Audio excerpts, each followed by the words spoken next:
So video number 2, giving information about basic analysis, basic data handling. What we saw is we have quite a number of information. When I zoom out of the file, we see that there is really a lot of information. And what we have to do, we have to condense that information. So I go back to the normal view to be able to see, okay, what are the answers of people. What we basically can do within Excel, we can mark a specific area, and perhaps to start with, I go to the towards the end of the file where we have the age, for example. Question 28 gives us the ages. And in fact, when I mark a region, and you see I marked here, I pressed on that DG, then we see down here an average, a count. So we obviously have 2,045 observations. The minimum number, so the minimum age was 10 and the maximum was 95. And the sum of all ages, it doesn't make a lot of sense here, but the average age doesn't make sense because on average, obviously, our visitors were 52 years old. So this is a possibility, but of course, it's not very handy and it takes a lot of time if we wanted to mark all these areas. So the second thing we discussed in class is that we could use just formula of functions. What is this symbol here within Excel? What we did in order to do this, we added some rows. We can add rows in Excel by marking a row and then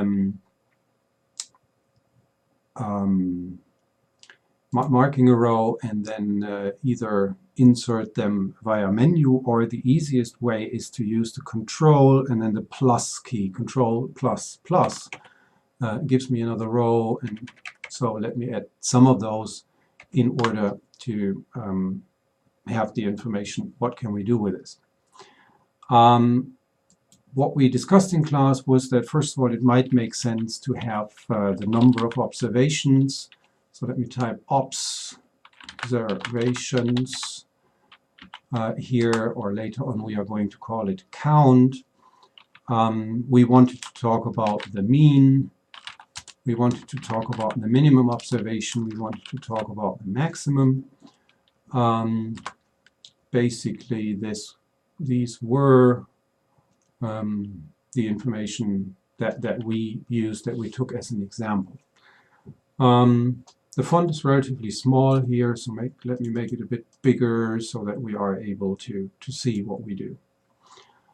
Talking about age again, we saw that the number of observations can be found with a function that is called count.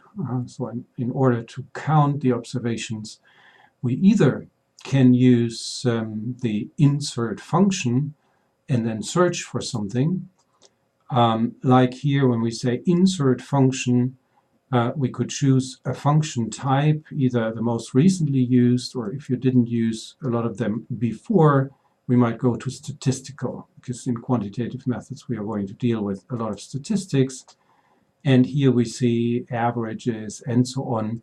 And somewhere down here we are also going to find the count.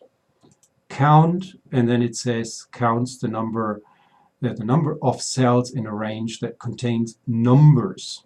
If we wanted to count everything, then we had to go to count A, like alphanumeric.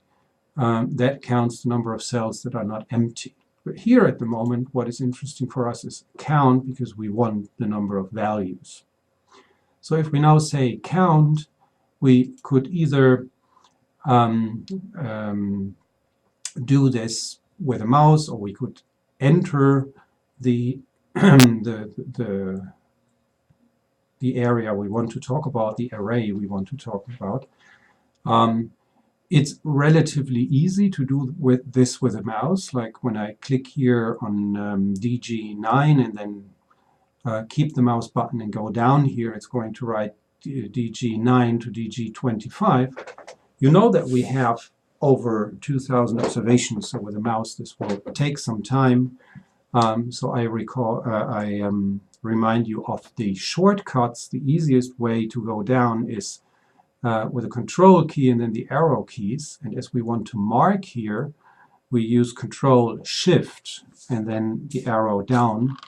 And if we do this, you see it goes relatively quickly that we come down to the very last row, and then I press the up arrow key once. So now we are in fact in the very last row, and you see that we said we want the area of DG9 to DG 2094, which is the very last row. So we say OK, and the system tells us, okay, there were 2,043 observations. Now, out of these 2,087 observations, 2,043 gave us information about their age. We can, by the way, now recycle this information, DG9 to DG 2094.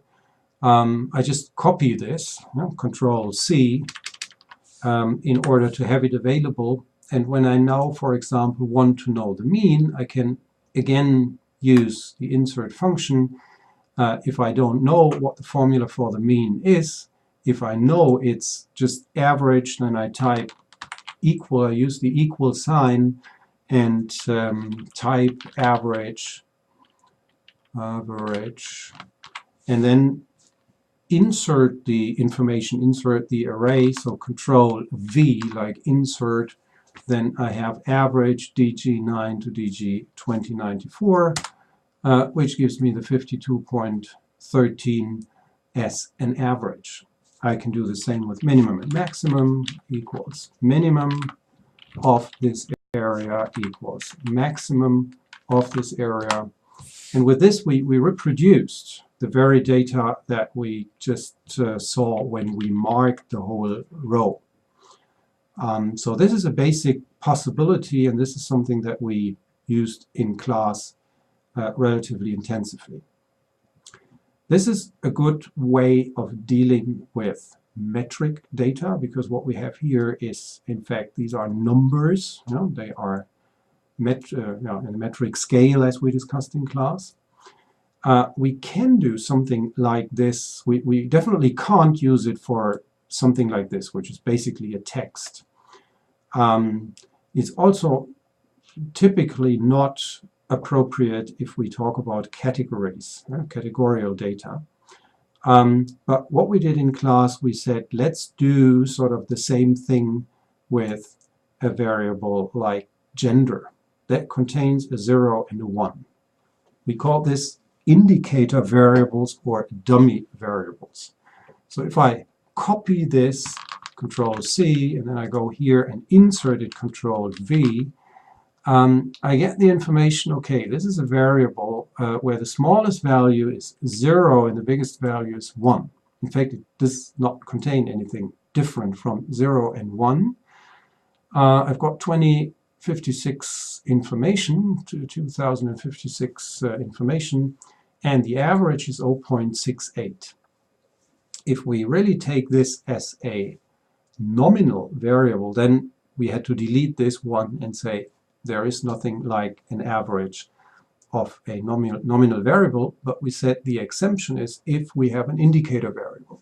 The indicator variable gives us the percentage of 1 answers. So out of this 2,156 people, 68.8% said I'm female. So what I can do, I can format that cell as a percentage, so I can just click on this button and it's 69%, we could say 69, 68.8 and so on.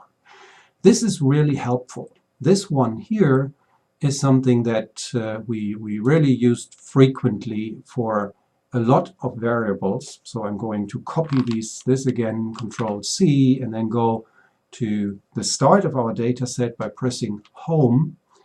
And now I could, for example, for all these V1 up to V8, I can insert this information here And what I get is these percentages here. And these percentages, let's make them a bit bigger. No, I shouldn't. It's too small. Tells us the percentage of people that answered something. And you might recall Q1 inducement, V1 meaning I came because of advertisements. V2, I came because of reports. V3, I came because of personal recommendations. And obviously these three are the most important reasons to come to the exhibition, whereas all the others are relatively small, 2 to 3%. The smallest one being V6. V6 represents a permanent exhibition in the Kunsthalle Bremen, and 3.2% for V4, which was a spontaneous decision. If we talk about, let's say we talk about marketing here, and we want to know why our visitors come, in fact, this is what we have to look at, V1, V2, V3. So this was the basic way that we said, okay, how can we deal with data in Excel with a big database? And you saw how to produce these formula. In fact, it would be quite some work to produce all these formula. So in order to make it somewhat easier for you, you know that there are other tables within the Excel file. So this, for example, data with top rows. There is the possibility for you to produce all these formula in a way that is sort of pre-formatted. You see it's a colored area here and so on. So this is something for you to rehearse and to do this. If you don't want to, or if you're already familiar with Excel, you can use the very third table, which is called data.